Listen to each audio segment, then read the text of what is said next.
Bonjour tout le monde et bienvenue pour un nouvel épisode des Indiscrets sur le média, votre rendez-vous hebdomadaire politique avec Niels Wilke.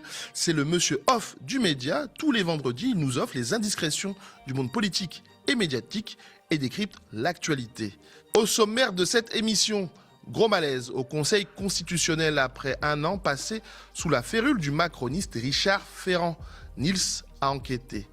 Et Emmanuel Macron, justement seul au monde, le président fait face à une vague de départ à un an de la fin de son mandat. On vous raconte. C'est parti pour les indiscrets.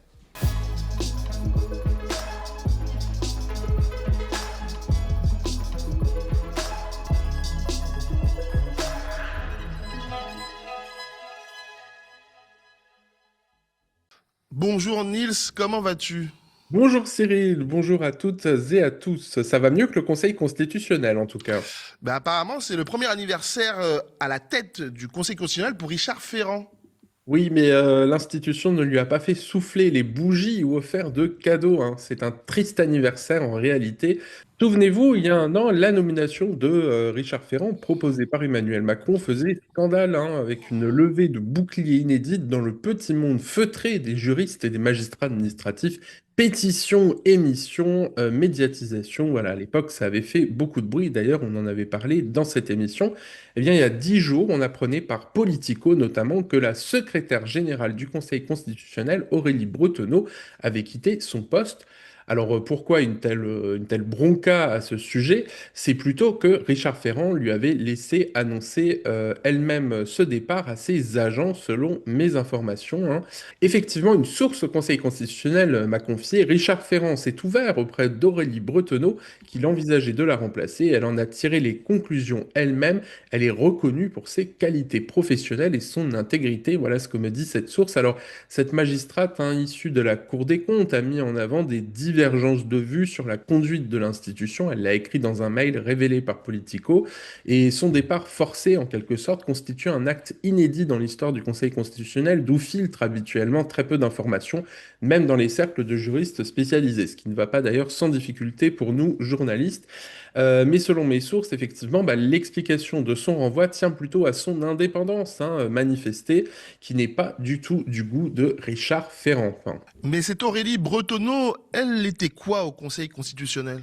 elle avait en fait un double rôle. Elle incarnait d'une part la gestion administrative du Conseil constitutionnel, c'est elle qui faisait en fait tourner la machine, comme on dit, mais il y avait aussi un rôle de conseil, notamment via le service juridique qui fournit en fait l'expertise et la jurisprudence nécessaires au fondement des décisions des sages, hein. C'est comme ça qu'on appelle les membres du Conseil.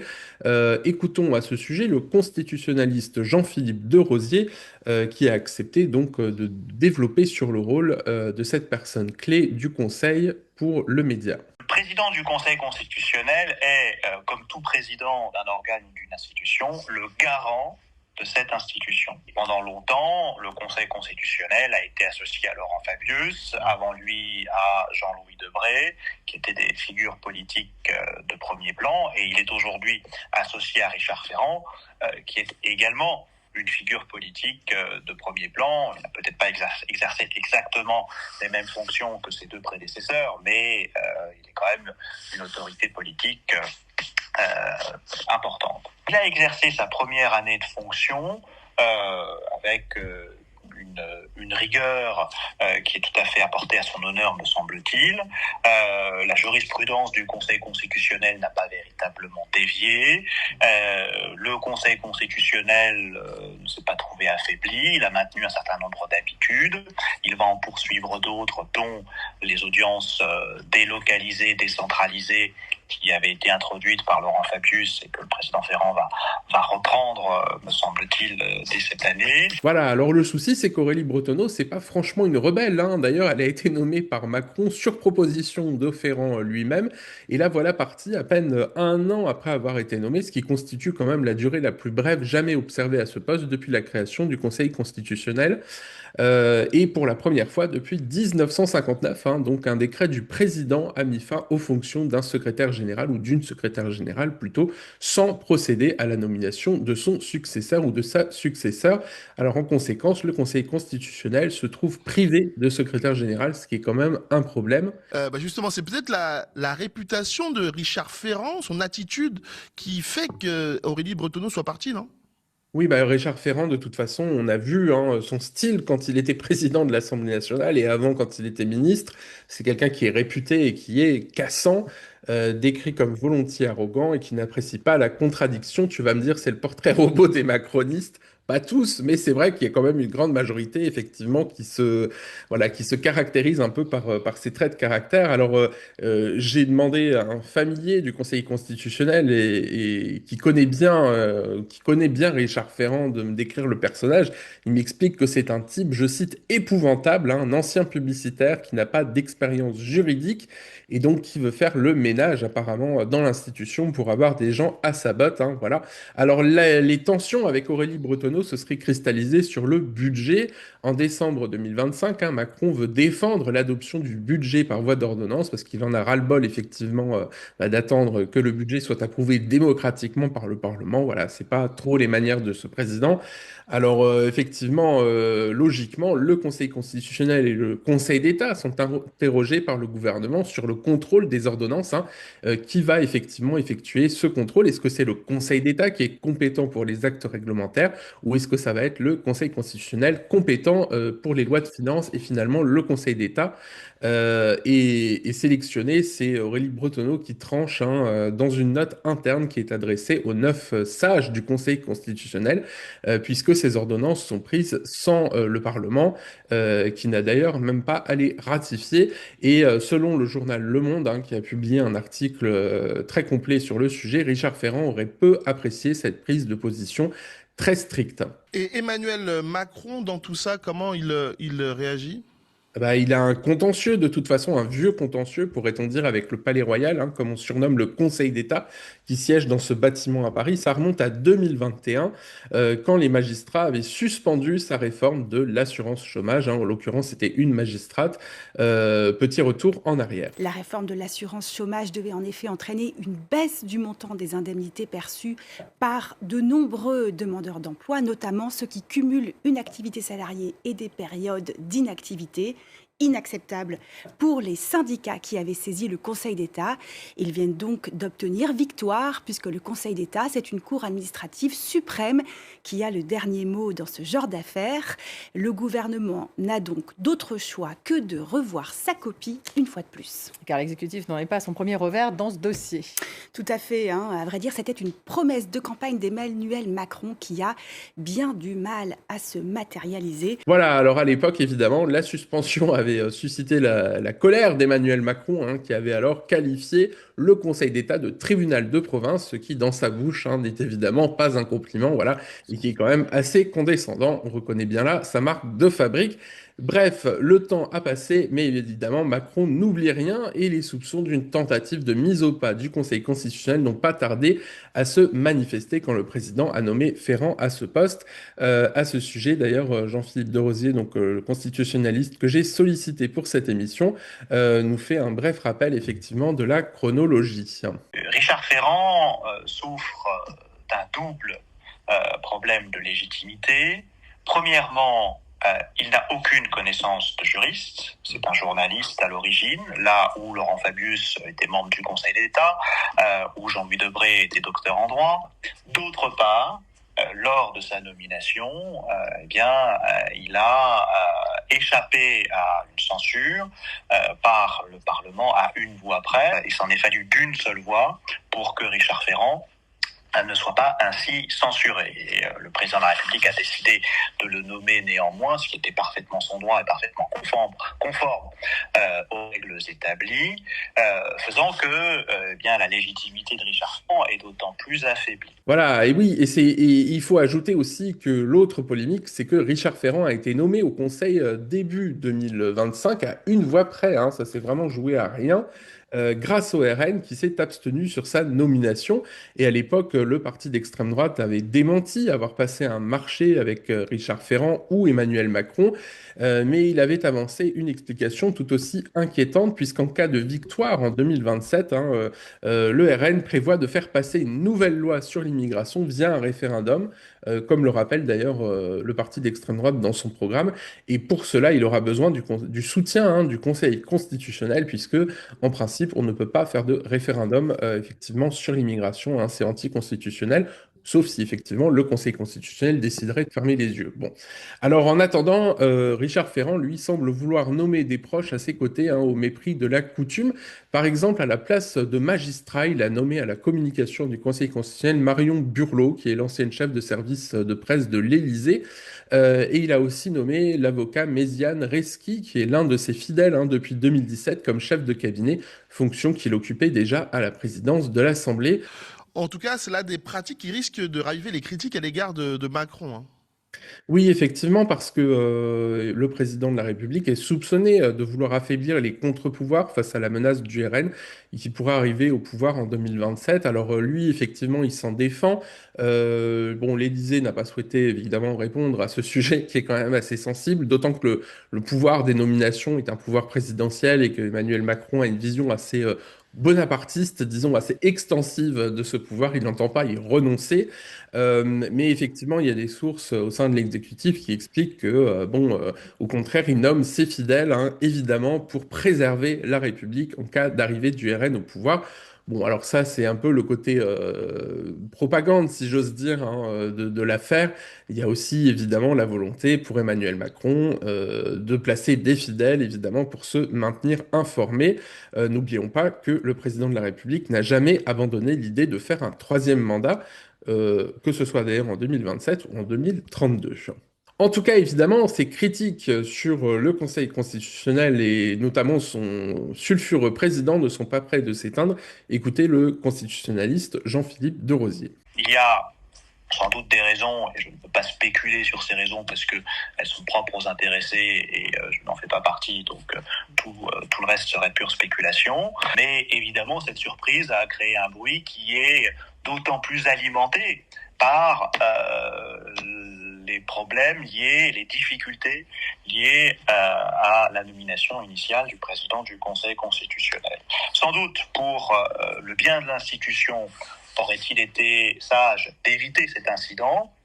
Vraisemblablement était-il inévitable et donc maintenant il faut passer outre. Il est important que Richard Ferrand nomme très rapidement un secrétaire général parce que cette institution ne peut pas fonctionner sans secrétaire général et effectivement s'il n'y a pas de secrétaire général, le message qui serait renvoyé ne serait pas bon pour l'institution car ce serait faire preuve d'une centralisation du pouvoir qui en plus d'avoir des conséquences sur l'efficacité du fonctionnement de l'institution ne serait pas propre à renforcer sa légitimité. Voilà, alors le sujet en tout cas a été évoqué jeudi 2 avril lors de la réunion du bureau du Conseil d'État autour de son vice-président, Didier Roland-Tabuteau, lui-même sur le départ, selon Le Monde. Et c'est évidemment encore une fois à Emmanuel Macron qu'il va revenir de nommer son successeur. En tout cas, au Conseil constitutionnel, un an après l'arrivée de Richard Ferrand, les pires prédictions à son sujet se sont réalisées. Qui aurait pu prédire? Et puisqu'on évoque 2027, c'est bientôt la fin. Pour Macron, l'Élysée se vide petit à petit. Et oui, c'est triste, décidément. Alors Macron est à Rome ce vendredi au Vatican pour rencontrer le pape, avec une attention évidemment toute particulière pour le Liban qui fait face à l'invasion de son territoire par Israël. Il y a déjà 300 victimes d'ailleurs à cause des bombardements de l'armée israélienne. Et puis le président, effectivement, alors qu'il est au Vatican, fait face à une nouvelle vague de départ chez ses proches collaborateurs. Il y a notamment Georges-François Leclerc, directeur de cabinet, qui s'en va. Alors ce préfet ne sera pas beaucoup regretté, il a été surnommé Jojo la Terreur lors de son passage à Marseille, effectivement à cause de son caractère volcanique, hein, qui faisait des étincelles non seulement à la préfecture, mais aussi au sein de l'Élysée. Ça, c'est quand même un peu plus rare. Il y avait notamment des très mauvaises relations avec certains conseillers et le ministre de l'Intérieur, Laurent Nunez, notamment. Il y a aussi Emmanuel Moulin, hein, le secrétaire général de l'Élysée, qui lorne la tête de la Banque de France. Ah bah oui, il est pas fou, hein. Il va pas rester avec quelqu'un qui est sur le départ, et donc il se cherche une très belle planque. Et la Banque de France, c'est vrai que c'est pas mal. Alors pour le remplacer, Macron a choisi Frédéric Rose, qui est l'actuel préfet des Yvelines et qui est conseiller sécurité, qui a été conseiller sécurité, pardon, au Palais de 2020 à 2024, hein, voilà. Alors c'est vrai que c'est difficile aussi de succéder au tout-puissant Alexis Collère, hein. Emmanuel Moulin n'y est jamais complètement parvenu, puisque Alexis Collère avait ce lien extrêmement fort et particulier avec le président de la République, hein. Il était de tous les secrets, ce qui n'est évidemment pas le cas de son successeur. Alors il y a aussi le chef de cabinet, décidément, de l'Élysée qui est Ça parti, fait hein, beaucoup, hein. ça fait beaucoup, hein. Rodrigue Cursi, chef de cabinet depuis septembre 2023, il a aussi pris la tangente, hein, le 1er avril. C'est désormais le préfet Laurent Carrier qui va s'occuper de la gestion de l'agenda du chef de l'État et de ses collaborateurs. Voilà, dure mission.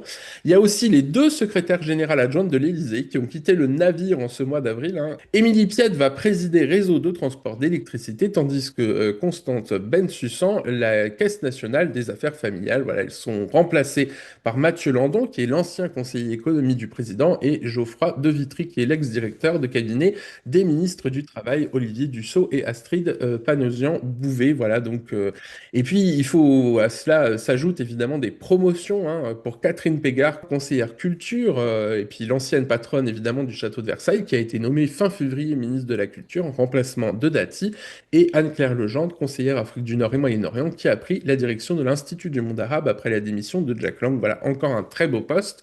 Au pôle communication, Soisic de la Moissonnière, photographe officiel de la présidence depuis 2017, a été bombardé conseillère image, hein, voilà. Et ce sont désormais d'ailleurs les conseillers communication, Jonathan Guémas et Jonas Bayard, qui sont dans les murs depuis le premier quinquennat. Pour le premier et depuis 2022 pour le second, qui s'occupe de l'image de l'Élysée. Puis il y a du travail, hein. Alors, et qu'en est-il pour la nomination de Rachida Dati au château de Versailles? On en parlait beaucoup il y a encore quelques semaines. Ouais, effectivement, c'est une rumeur, hein, puisqu'après sa défaite malheureuse pour elle à la mairie de Paris, tout le monde lui a tourné le dos, hein. La Macronie n'aime pas les perdants, et puis quand ce sont des gagnants, Emmanuel Macron peut évidemment se vanter et reprendre les lauriers de la victoire, hein. Et puis bah, quand ses troupes perdent, évidemment, c'est de leur faute. Effectivement, l'ex-ministre de la Culture est un peu en disgrâce auprès du couple présidentiel, hein. Mais elle avait quand même osé solliciter le poste pour le château de Versailles auprès de Brigitte Macron. Sauf que son procès à venir en septembre, hein, aurait refroidi l'aile madame, hein, selon mes informations. Et un ancien conseiller qui a toujours ses entrées au palais me dit en cas de condamnation, c'est Versailles qui serait touché par ricochet. Autrement dit, Rachida Dati va devoir trouver un autre point de chute. Mais le turnover à l'Élysée, c'est quand même assez fréquent. Oui, parce que ce sont des fonctions usantes, hein. On évoque souvent une essoreuse en parlant du palais. C'est vrai aussi que ce sont des fonctions qui ne laissent pas beaucoup de repos. Alors chacun a sa méthode, hein. Un conseiller tente de résister en sommeil en restant debout. Puis il a inventé un espèce de bureau qui se remonte un petit peu. Un autre pratique le footing à 2 heures du matin avant le briefing à la presse vers 4h30. Bref, de toute façon, on ne se bouscule plus pour écouter l'Élysée. J'ai sollicité une source au sein de l'exécutif qui m'explique de toute façon, effectivement, tout le monde se fiche un peu de la vie d'Emmanuel Macron et de l'Élysée, hein. Ils n'impriment plus, on ne les calcule plus. C'est vraiment une ambiance de fin de règne, hein, voilà, dans les couloirs de l'Élysée. Et puis, il faut quand même avouer que Emmanuel Macron fait face à une pénurie de main-d'œuvre, hein, depuis la perte de la majorité absolue au Parlement. Après sa dissolution catastrophique en 2024, il faudrait une armée pour traiter les parlementaires de tous bords politiques, les cajoler, les inviter à déjeuner. Et en réalité, Emmanuel Macron paye un petit peu sa condescendance et son mépris des parlementaires, quoi qu'il en dise, hein. En 2017, déjà, il était persuadé d'avoir tué l'ancien monde. Alors, pour s'en soucier en 2026, évidemment, c'est un peu compliqué. Et puis, son dispositif politique, hein, pour traiter avec ses élus était déjà très insuffisant. Désormais, il n'existe plus. Il a été effectivement complètement détruit par la dissolution. Les Français aiment la République, mais ils n'aiment plus leur président de la République, hein. Les Français font confiance à l'armée, aux maires pour incarner la République, mais seuls 40% d'entre eux font confiance à la présidence de la République, selon une étude du baromètre IFOP pour la Fondation Robert de Sorbon, qui porte sur le rapport des Français à la République, hein. C'est un sondage qui a été révélé par Le Point, un chiffre qui dit tout du bilan de Macron au bout de 10 ans à la tête des institutions, hein, voilà, qui aurait pu prédire. Merci beaucoup Niels pour toutes ces indiscrétions. On se retrouve dès la semaine prochaine pour d'autres indiscrétions. Merci à vous de nous avoir suivis. N'hésitez pas à soutenir le média en allant sur soutenez.lemediatv.fr car c'est grâce à vous que l'on parviendra à entrer sur la TNT francilienne. Merci et très belle suite des programmes sur le média.